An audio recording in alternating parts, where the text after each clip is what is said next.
Hello, this is Thane Morgan from Thane's Games. Now I'd like to teach you how to play the third phase of Terrenus, the Game of Gods. The third phase is construction, where the tribes come together to build temples to their gods. With the world created and populated with tribes, the gods now send their messengers to the tribes to make them migrate around the board. Talking birds, burning bushes, Billy the animated coffee table, whatever nonsense the mortals will let themselves be led around by. As they move, they gather the tribes from each square they move through. As long as no other god's followers outnumber their own, they can keep directing them to move, up to 3 spaces a turn. When 5 or more tribes have gathered together, they build a temple to whichever god has the most tribes in the stack. If they are tied, they can't agree on a god, and so will keep moving. But when they do build a temple, they stop their wandering and settle into it. Any tribes of rival gods become converted, and the god who owns the temple scores a point for each tribe that built the temple. The god with the lowest score goes first. The phase lasts for 10 turns, so each god will get 10 plays.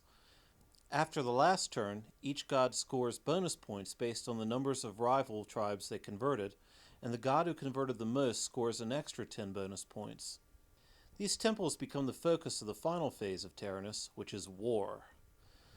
Each player should put their 10 temple tokens on their player mat. These will go onto the board as they play. Through the phase, the gods should place any tribes they pick up onto their player mat. They will be counted at the end of the phase to determine bonus points. For this phase and the war phase, things will move from square to square around the board. The terrain types no longer matter, just the boundaries of the squares. As before, only full squares are in the playing area. The triangular half squares are no longer in play. When anything moves, it must go from square to square via the edges, not the corners. Each square counts as one move. Most things will move from 1 to 5 squares in a god's turn. Corner moves are allowed in only one circumstance: across narrow bridges between water features, where the only point of contact between squares is on a corner. Here they may move across the corners, but only if there is no other option. For example, on the other side of this feature, the tribe may not move due east because there is a square available to the southeast. This world has only 2 places that allow corner moves between squares. You can see that all of the other nearby squares have edge movement options. For another example, this world has 4 places where corner moves are allowed. They normally show up where lakes form with only one world tile between them and the oceans. So with movement explained, let's talk about making tribes migrate. A god picks 1 square with tribes they can control and move it up to 3 squares. However, to keep control of a stack, they must not allow any rivals' tribes to outnumber their own. It is okay to be tied, but never outnumbered. So let's say that yellow wants to start with its single tribe in the forest. If it moves northwest, it ends up with 2 yellow tribes, so yellow could give it its second move. However, if yellow moves the stack to the southeast, it is now outnumbered by red, and yellow would have to stop moving that stack. The tribe could move northeast or southwest and keep moving, because red would not outnumber yellow in either direction. If we let it move northeast, the resulting stack could then take its second move in any direction and maintain control. If it moved southeast, it would be a tie between red and yellow, so yellow could keep moving that stack. From there, if the stack moved southeast or southwest, red would now have control of the stack. In those cases, there would also be 5 tribes in the stack, and so red would actually build a temple. That would be a bad move for yellow. Yellow could move northeast or northwest, though, and still be able to move the stack. Overall, this move would still not be a good one, though, as yellow did not build any temples on a board rich with possibility. To make a good move, yellow starts with a tribe, picks up 3 more, and then moves into the final space to build a temple with 4 yellow tribes and 2 converted red tribes. This earns 6 points. Yellow moves all of the tribes in that stack onto their player mat. Temples cannot be built next to each other, even on the corners. Red runs into this problem. After its second move, it has 3 choices that could build temples.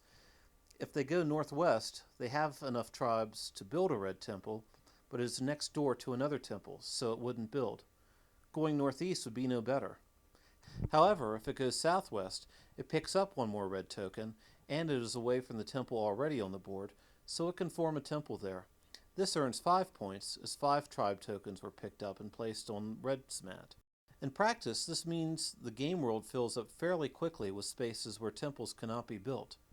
However, there are ways for players to use those spaces to capture more tribes in a single play. For example, here red moves twice and ends with a stack of 5 red and 1 yellow, which should build a temple. However, because it is next to a temple, it cannot. With one more move left, red moves the stack northwest, letting it pick up 2 more tribes, and now building a temple for 8 points. Tribes cannot move through a temple. Instead, when tribes move onto a temple, they are absorbed into it and earn points for whichever god controlled the temple. That god also gets the tribes placed on their mat. This is a useful technique for snagging a few extra converts. Yellow could do nothing with a single tribe in a sea of red, so instead it drags the stack back into the yellow temple. This earns it 2 points, converts a red tribe, and keeps one of its tribes from being converted later.